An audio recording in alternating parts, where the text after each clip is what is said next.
So I think keeping that strength up will just help make the quality of my life going forward much better. I get to do the things that I want to do. I get to be active with my kids, with my family, with my friends.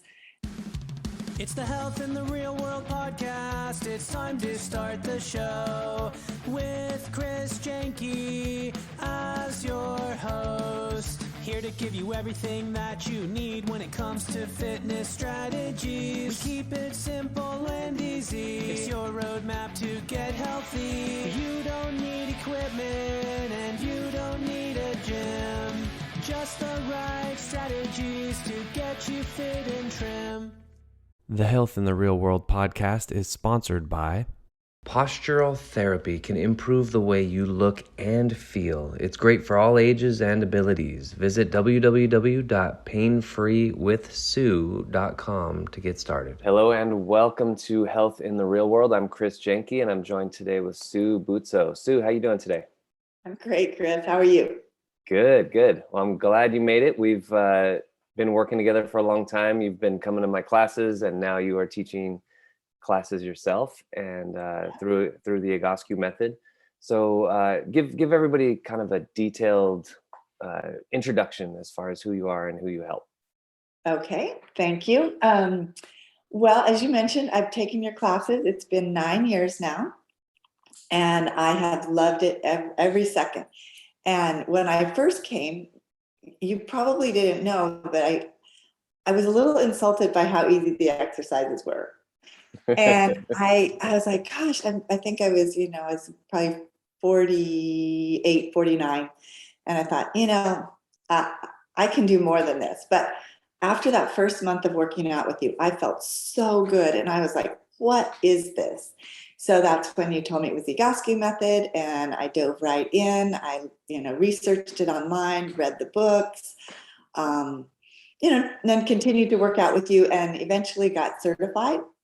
So now I am an Egoscue posture specialist, and I help people who have pain in their body, and their pain is coming from misalignment, whether it be a rotated shoulder or elevated hip, and help them learn the exercises that will decrease that and let them feel better. Nice. So that's what I do. I teach classes and I work one-on-one with people.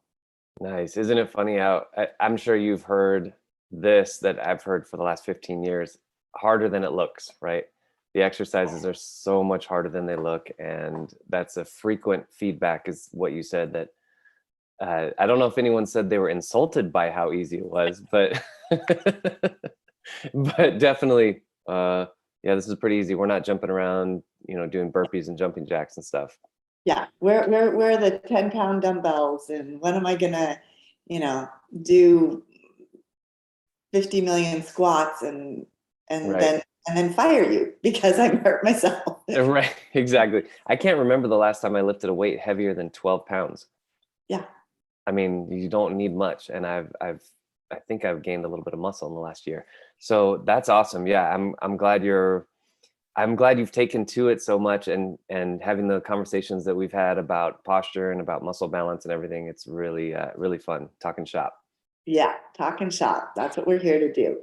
Yeah, I just had a new client attend a class, and she's a Peloton person, just ascribes to the philosophy, you got to work hard. And we see people on TV and, whatever your social media, just doing all these crazy workouts. And she came to my class and she 2 days later, she said, I don't have any pain in my feet or my ankles.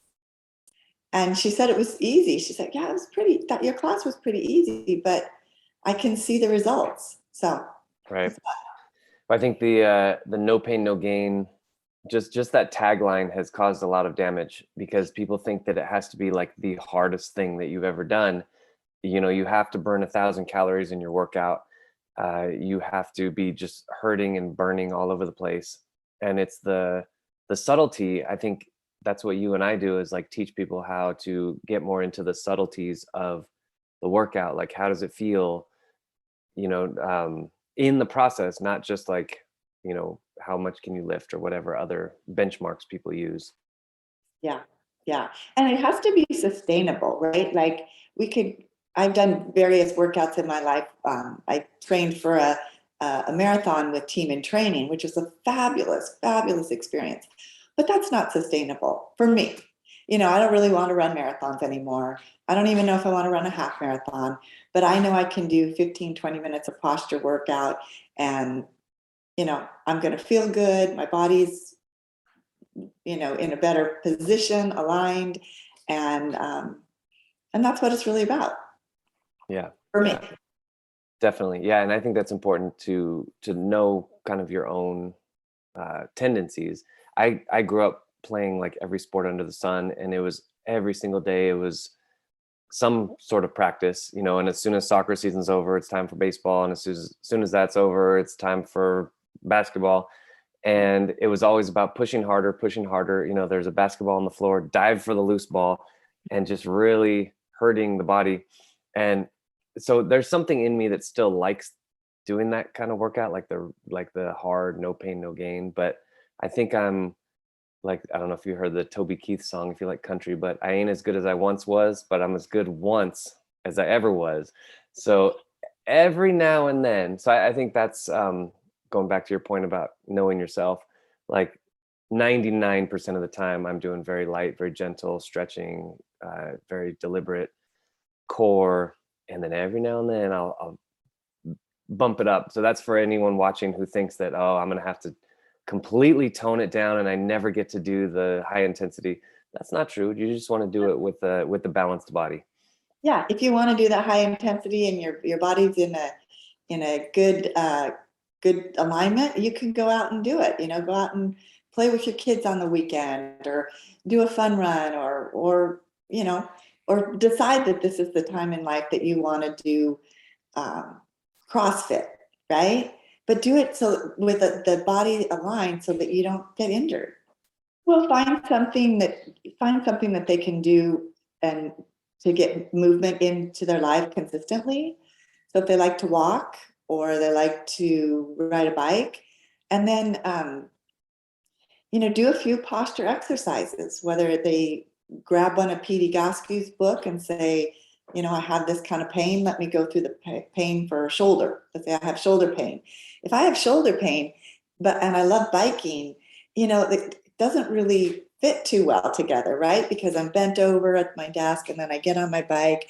So if I could do, 10, 15 minutes of work to get the shoulders back, shoulders even, not rotated, and then get on the bike, then, that biking experience is going to be much better. And those posture exercises are going to really help them do what they love and do it consistently. So yeah, get more movement in your life. And I've been preaching this because I've been reading the book from Pete, but we've got to get more, our hips need to be stronger. Most of my clients that I meet have pretty weak hips and can't, we've got to, that's our base of strength, right? So really got to work on getting those hips nice and strong, and then our upper body won't be so tense. Exactly. What are your top 3, in your opinion, hip exercises, or 3 to 5 exercises? Sitting knee pillow squeezes. Nice. Assisted hip lift.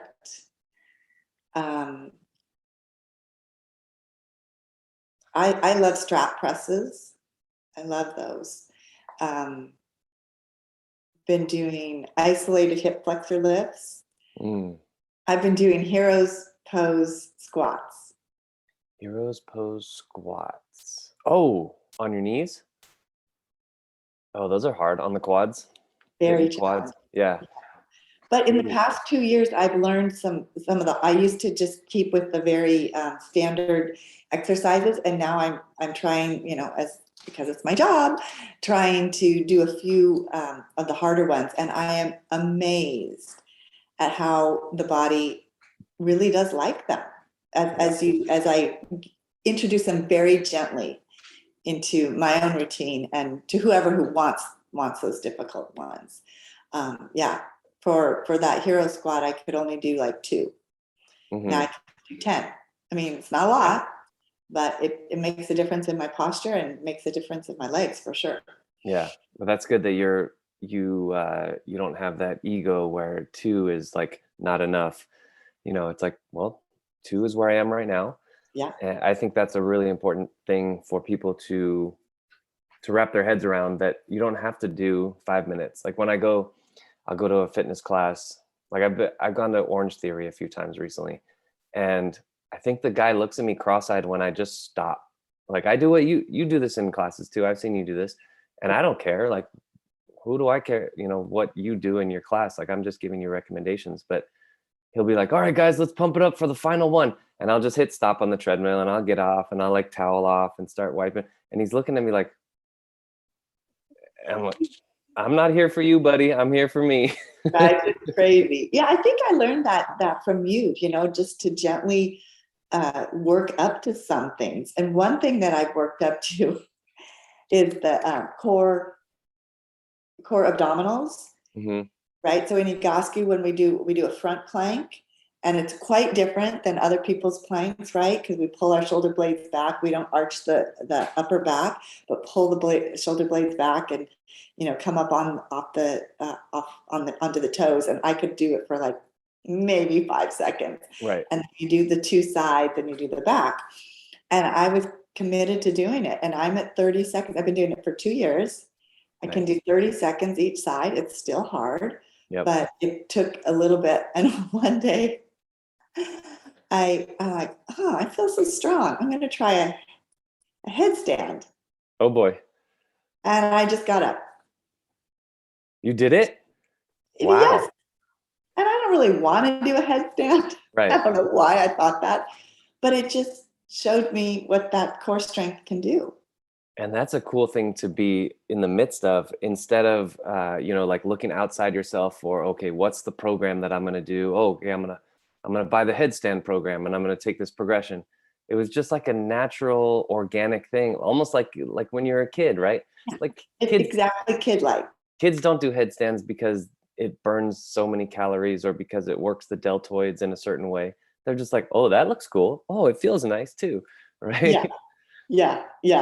And it was cute. I have a neighbor who's 91 years old, and I hadn't seen her in ages. She's from my old house, but she came over to my new house. She brings me the big grapefruits, pomelos, I think they're called, because she has a tree. And so she used to give them to us when we lived there. And now she brings them to us. And she, 91 years old, just hunched over and just, I'm like, oh, would you like some exercises? And she's like, nope, I'm fine. I think that's that word exercise is just a bad word. We got to come up with something else. Yeah. But, it just, it just reminded me that it's personal, right? Not everybody wants to have good posture. Not everybody wants to get out of pain as badly as I did. Because I suffered, from back pain for 30 years, just with these really bad episodes of just hardly. I remember one time I could hardly get in and out of the car. My hips were rotated so badly, and I was just getting in. It was so painful. Yeah. Got a lot of muscles knotted up. I remember I had a similar conversation with one of my best friends, and this was maybe 3 or 4 years after I had found Egoscue. So I'm in like my mid 20s, and I was in pain for a good 10-year chunk, like from when I was 13 to 23. So I was maybe 27, and I felt something, like I had a little twinge in my back. I'm like, oh, that's interesting. I'm going to go do a few exercises. And then he asked me, he said, do you think your tolerance for pain is lower? Like you won't accept? And I said, absolutely. Like I won't even accept the little tiny baby twinge. Whereas before I was walking around in pain. I remember in high school, I did jet skiing with a buddy of mine. So I'm holding like this for like 3-4 hours. And my neck was stuck like this for 4 days. And it was just like, that's just like, it was just normal for me. Like I always had something. And now if I feel just like a little tiny little, it's a little bit uncomfortable here, then let's take care of it. Because we have the tools, right? It's like, what to do. Start with the hips, work your way up. Right. Yeah, I would agree. I don't tolerate much pain in my body, and I'm always, in fact, I have something going on in my hamstring, and somebody said, maybe you need to stop working out so much. Because I think it just needs to rest, Right. Which is probably true. And the resting exercises, the either static Yeah. back or other things that you can get a little active rest and recovery. So that's good. Yeah. Right. Yeah. Yeah. Nice. Sue, what would you tell somebody who has, let's say somebody kind of like you, who's been doing it for a while, doing the exercises for a while, but maybe falls off the wagon, needs a little more motivation? What would you tell that person? I'd say get new exercises. When I first started working out with you, I was like, okay, this is all I need. Right. But we need new exercises. Our body loves new things. Even though we don't like change, I don't like change at all. But when I get a couple new exercises and my body, feels different and it feels good. So yeah, I think, get a few new exercises, change things up, and it doesn't have to be big changes. Just walk someplace different, walk a different time, um, you know, go on a bike ride when you normally walk, or, vice versa. Yeah. Uh, there's so much on YouTube, right? I remember for a while you weren't teaching classes, and I did your YouTube videos ad nauseum. I know every word that you said. Oh yeah, that's right. You said that. You know all my jokes and Here comes everything. that joke. Oh man, the jokes are bad enough if you hear them just once, and you had to suffer through that. No, your jokes were great the first time, the second, the third, but yeah, and actually it's funny because I really hesitate to make videos. I don't want to make videos and have them out there in the world. That's something that I'm uh, you know thinking about. Well, in my business. I guess if you take them down after a couple months, so nobody will see them twice. Yeah, but you take so much time to make them. Why would you, True. I don't know. And I'm so appreciative of the videos you have. And for any of your listeners, there's really good videos out there.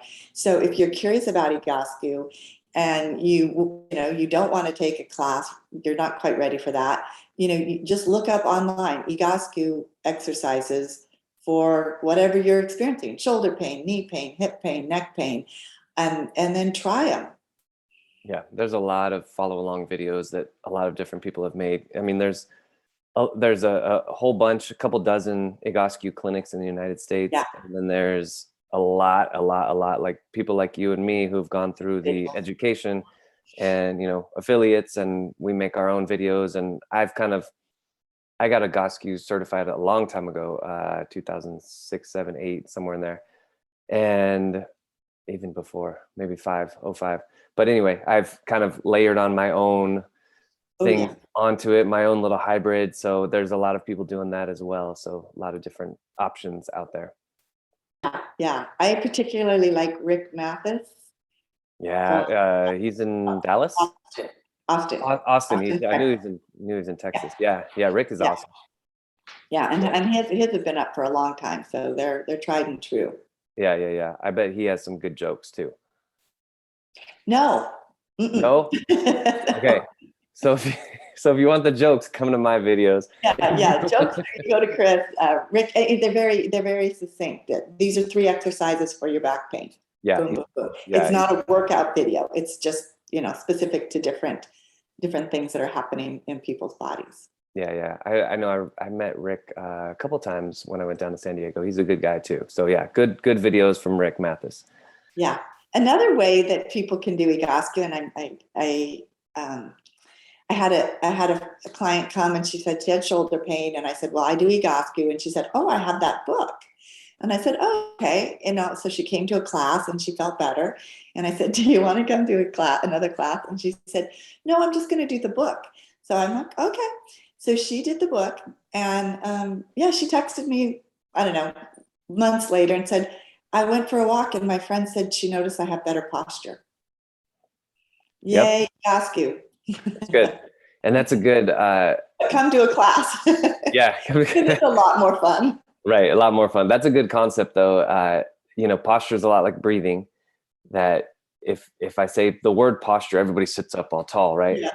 But 99% of the time you're not even aware of it, just like you're not aware that you're actually breathing. But and so that's good that you do the exercises, and then or she did the exercises, and then her friend noticed it, and she probably Right. wasn't even paying attention to it. She just was automatically standing up taller. Yeah, you need to know these exercises. You need to do these types of exercises to get the posture going because they're unique, right? They're Yeah. unique. And Posture is such a, I mean, if you think about all the different goals that somebody could have in a fitness program, right? Like the mainstream goals of like, I have to burn X number of calories, yeah, or I need to lose lift weight. this much weight. I have to lose weight. I have to be at this % body fat, this much muscle, whatever. I think those, some of those are great. And if that's your goal, cool. I have a few of those goals as well. But if the underlying goal is not better posture, and that you and I know posture is not just your back, it's your hips, your shoulders, your knees, your ankles. If that's not your underlying goal, then the other goals are going to be short-lived, like you said. Yeah, and injury. I mean, I talked to a lot of people who've done different, exercises or worked out in different ways, and they've gotten injured, and so then they're kind of on the sideline saying, "Well, I guess I'm too old," and I'm like, "No, you're not too old. You just need something different. You need to fix your posture. You need to have good posture and take that into whatever activity you're doing, and not even exercise, Chris, but just what we do during the day, sitting." Yeah. Right? That's a very common phrase now in Egoscue is we got to prepare you for the sport of sitting because we're going to be working from home or Right. even as a fitness person, it kills me, the amount of time I have to sit and send emails or, if I'm going to do a promotion and working on different things, I'm like, wow, I don't really want to sit this much. Right. Yeah, you're right. Yeah, that's and as much as I work out and I'm exercising with my classes, I'm sending emails, like you said, sending emails, Yeah. newsletters, all that stuff. So yeah, we definitely have to prepare. So we can do like some elbow curls right now. Oh, Good for yeah. the shoulder blades. This will open everything up. Oh yeah, we can do it like a sitting chair routine for the next podcast. Oh yeah, I do sitting chair routine. I do that in my class, even though we're in Zoom, right? So most of my clients, are used to getting down on the floor, and we do static back, and we're against the wall and all that. But occasionally, I do it sitting, and I said, I'm demonstrating to you what you can do, in your chair for 1 minute during the day when your energy is starting to kind of decrease, and your upper back might be tense. Remember, you can do this. Right. Do Exactly. sitting elbow curls, sitting arm circles, sitting chair twist, Yep. all those good ones. Oh, that's one of my favorite, sitting chair twist. Sue, so we got really in the weeds. We're gonna zoom out. Okay. Really big picture. I like ending the podcast with this big picture question. So you've been invited to be either a keynote speaker at, say, like a corporation, or maybe you're at the graduation ceremony for a university, and you're going to give your motivational speech. How to get the most out of life. So what's your 1 to 2 minute motivational speech on how to get the most out of your life? But I feel like I've already given it in this. To really take care of yourself and and for me that's doing the simple posture exercises so that you can go into your life feeling good. And there's a quote from one of Pete Egoscue's latest books: "We don't get older, we get weaker," which I love because we have control over getting weaker. We don't have control over getting older. That's just life. Life comes and goes. Every day we're a day older. But if you do a little exercise, tomorrow I could be stronger than I am today. So I think keeping that strength up will just help make the quality of my life going forward much better. I get to do the things that I want to do. I get to be active with my kids, with my family, with my friends. And yeah, so keep getting stronger. Find something every day that gets you just a little bit stronger and doesn't injure you. Absolutely, 100%. Well, you put a little dose of reality in there with we can't get younger. So for all you who thought Benjamin Button was a documentary, sorry, you cannot age backwards. You're right. You do get older day by day, But I wouldn't want to really in the big, you really wouldn't, right? Right. I don't want to go back, to college. I had a great college experience. Right. I don't want to be there again. Right. I don't want to have, tiny babies again. I'm 57 now, and I'm Right. happy to have, almost adult kids. It's where I am. What about the question that, people ask that question, like, what would you take all the knowledge and wisdom that you have now and go back into your 21-year-old body? I still would say no. I don't think so, because then I wouldn't be in sync with my peers, right? And True. that would be really, that would have a negative impact on my social life. I tell people what to do too much anyway. I would be a very annoying 21-year-old. You'd be hanging out with people twice your age. Yeah. No. Okay. So this is we could go down a whole rabbit hole here, but I'm gonna end it here. I think that was a good podcast. I always enjoy talking to you, Sue, and talking specifically about alignment, fitness. So, well, thank you, Chris. I really, things happen for a reason. And I sat in a chiropractor's office, 8-9 years ago, saw your flyer, and look at where I am now. I get to help other people get out of pain, and it's all because I got introduced to Egoscue through you. So thank you. Thanks for listening to the Health in the Real World show. Make sure to like and subscribe and comment down below. Visit mycorebalance.com to learn more.